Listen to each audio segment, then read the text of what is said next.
अरे ओछू नाक पण असली नाक। MDH કાશ્મીરી લાલ મરચાની પાવડર। MDH। નમસ્કાર, મિડ ડે ન્યૂઝમાં આપનું સ્વાગત છે। હું છું અક્ષય। અમદાવાદમાં ઘાટલોડિયા વિસ્તારમાં એક શાળાની બહાર એક વિદ્યાર્થી પર હુમલો થયો છે। નેશનલ સ્કૂલ બહાર વિદ્યાર્થી અન્ય વિદ્યાર્થી પર હુમલો કર્યો છે। વિદ્યાર્થીએ જૂની અદાવતમાં ચપ્પુ વડે ઘાતકી હુમલો કર્યો। વિદ્યાર્થીએ ચપ્પુ વડે હુમલો કરતા એકને હાથના ભાગે ઈજા થઈ છે।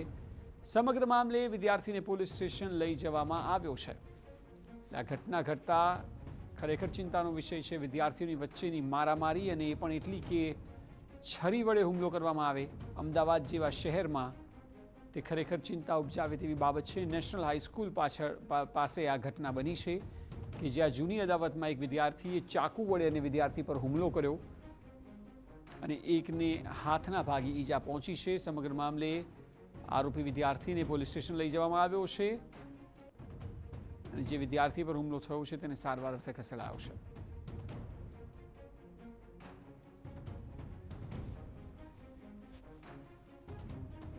આ વિષય પર વધુ માહિતી આપી રહ્યા છે સંવાદદાતા નરેન્દ્ર રાઠોડ। નરેન્દ્ર, જણાવો ઘટનાની વિગતો, ત્યાં શું પ્રાપ્ત થઈ રહી છે, શું કહેવું છે લોકોનું?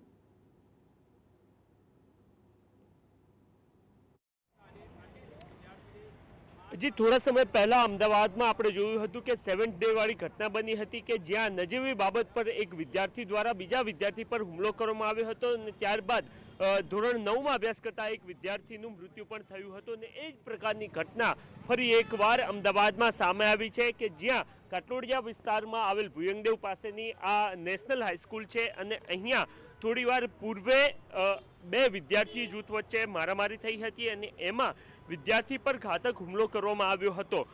जे ट्रस्टी साथे बातचीत थई छे, आ सिवाय जिल्ला शिक्षण अधिकारीनी जे टीम छे एमनी साथे बातचीत थई हती अने एमां पण स्पष्ट जोवा मळ्युं छे अथवा तो एमना द्वारा जे बाबत जणाववामां आवी छे एमां ए स्पष्टता करवामां आवी छे के विद्यार्थी परीक्षा आपीने शाळा बहार निकળી રહ્યો હતો અને શાળાથી લગભગ 50 થી 60 મીટર દૂર આગળ ગયો અને ત્યાં વિદ્યાર્થીઓના બે જૂથ વચ્ચે મારામારી થઈ હતી અને એમાં બહારના કેટલાક લોકો શાળા પર પહોંચ્યા હતા અને ત્યારબાદ એક વિદ્યાર્થી કે જે ધોરણ 10માં અભ્યાસ કરે છે અને નેશનલ સ્કૂલનો એ વિદ્યાર્થી છે અને એ વિદ્યાર્થી પર જે કડું આવે હાથમાં પહેરવાનું એના થકી હુમલો કરવામાં આવ્યો હતો અને એ વિદ્યાર્થીને પાછળના ભાગે માથાની પાછળની ભાગે ઈજા પહોંચી હતી અને ઈજા પહોંચતા એ લોહી લુહાણ પણ થયો હતો। ત્યારબાદ એને તાત્કાલિક સારવાર અર્થે હોસ્પિટલમાં લઈ જવામાં આવ્યો હતો અને અત્યારે હાલ પોલીસ દ્વારા બંને જૂથોને બોલાવીને પોલીસ સ્ટેશન જે ઘાટલોડિયા પોલીસ સ્ટેશન છે ત્યાં રાખવામાં આવ્યા છે અને વધુ પૂછપરછ કરવામાં આવી રહી છે। મહત્વની વાત એ છે કે શાળામાં જ્યાં શાંત અને એ સહિતના તમામ જે જીવનના પાઠો ભણાવવામાં આવતા હોય છે ત્યાં વિદ્યાર્થીઓની ધીરજ ખૂટી રહી હોય એ પ્રકારના બનાવો વારંવાર બની રહ્યા છે અને એ જ પ્રકારનો એક વધુ કિસ્સો અમદાવાદના ઘાટલોડિયા વિસ્તારમાં સામે આવ્યો છે।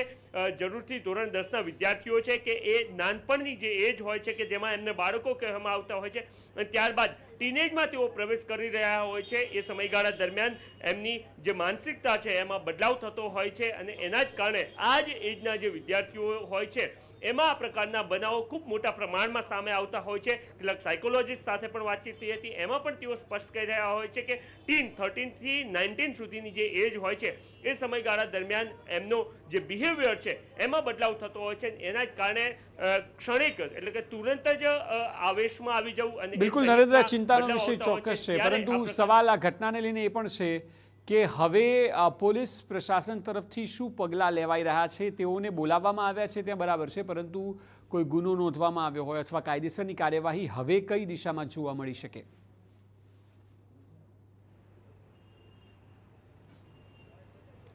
જી જેના પર હુમલો કરવામાં આવ્યો હતો એ વિદ્યાર્થીને તો સારવાર હેઠળ રાખવામાં આવ્યો છે, પરંતુ જેમના દ્વારા હુમલો કરવામાં આવ્યો હતો એમની ધરપકડ પણ કરી લેવામાં આવી છે અને અત્યારે હાલ ઘાટલોડિયા પોલીસ સ્ટેશનમાં એમને રાખવામાં આવ્યા છે અને વધારે પૂછપરછ કરવામાં આવી રહી છે। ટ્રસ્ટી સાથે વાતચીત થઈને એમને એ બાબત સ્પષ્ટ કરી છે કે જે હુમલો કરનાર લોકો છે એ શાળાના ન હતા, બહારથી આવેલા કેટલાક લોકો હતા અને એમના દ્વારા આ વિદ્યાર્થી પર હુમલો કરવામાં આવ્યો હતો અને એના જ કારણે આ પ્રકારની આ જે ઘટના છે એ ખૂબ ગંભીર બની જાય છે। કારણ કે ચાહે કોલેજ બહાર હોય કે પછી શાળાની બહાર હોય, આ પ્રકારના અનેક લોકો એવા હોય છે કે જે કારણ કે અગાઉ જે ઘટના બની હતી એમાં પણ આ પ્રકારની બાબતો સામે આવી હતી કે બહારના લોકો શાળા પર આવ્યા અને ત્યારબાદ હુમલો કરવામાં આવ્યો શાળાના વિદ્યાર્થી પર, અને અહીંયા પણ એક પ્રકારની ઘટના આવી છે. ત્યારે જે તે લોકોની ધરપકડ કરાઈ ચૂકી છે અને પોલીસ આ કેસમાં વધારે પૂછપરછ કરતી જોવા મળી રહી છે. જી બિલકુલ નરેન્દ્ર, આપ લાઈન પર બન્યા રહેજો. અત્યારે આખા મામલે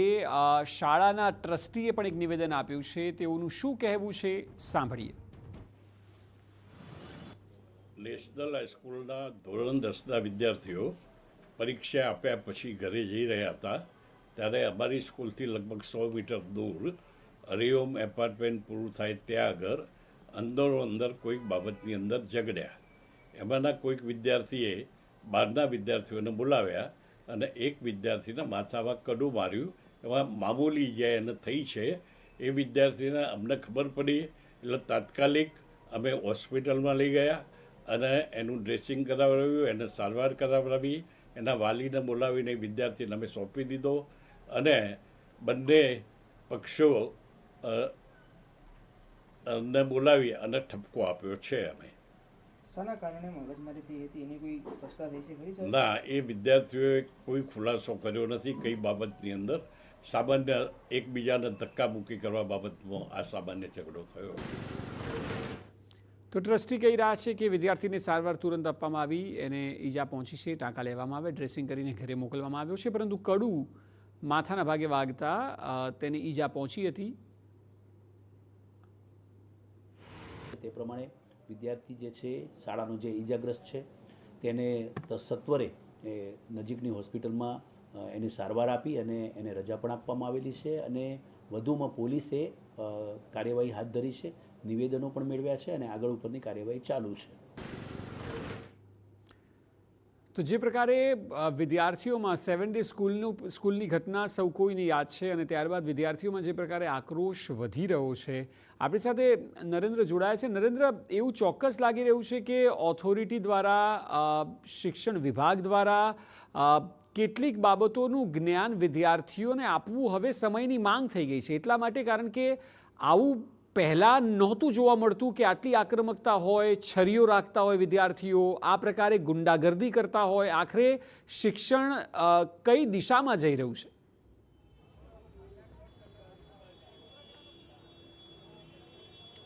હજી અક્ષય અગાઉ પણ વાત થઈ, કારણ કે એ સમયગાળો એવો હોય છે કે જ્યાં એમનો બિહેવિયરમાં ચેન્જ આવતો હોય છે અને એને જ ધ્યાનમાં રાખીને જ્યારે 7 ડેની ઘટના બની હતી ત્યારબાદ એ નિર્દેશ પણ આપવામાં આવ્યા હતા કે તમામ શાળાઓમાં વિદ્યાર્થીઓ પોતાની બેગમાં લઈને શું લઈને આવે છે એની તપાસ થવી જોઈએ, ચેકિંગ સમયાંતરે થવું જોઈએ, એ પ્રકારની સૂચનાઓમાં આવી હતી. અને આ સિવાય મનોચિકિત્સકો પણ જે તે શાળાઓમાં પહોંચે અને એમના બિહેવિયરમાં ચેન્જ આવે, કેવી રીતના તેઓ શાંતિ રાખી શકે અથવા તો તુરંત રિએક્ટ ના કરે એ સંદર્ભની અંદર એમને તાલીમ આપવામાં આવે, એ પ્રકારના જરૂરથી સૂચનો આપવામાં આવતા હોય છે. પરંતુ રાજ્યમાં ખૂબ મોટા પ્રમાણમાં શાળાઓ છે અને એ તમામ શાળાઓ સુધી આ પ્રકારની વ્યવસ્થા ઊભી કરવી એ ખૂબ મોટો ટાસ્ક છે અને એના જ કારણે જ્યારે પણ સાયકોલોજીસ્ટ, કારણ કે 7 ડેની ઘટના બની ત્યારબાદ જિલ્લા શિક્ષણ અધિકારી દ્વારા આ પ્રકારની શિબિર રાખવામાં આવી હતી અને તમામ જે શાળાઓ છે એના આચાર્યને બોલાવવામાં આવ્યા હતા અને ત્યારે આ પ્રકારના નિર્દેશ આપવામાં આવ્યા હતા કે શાળા કક્ષાએથી ટીચર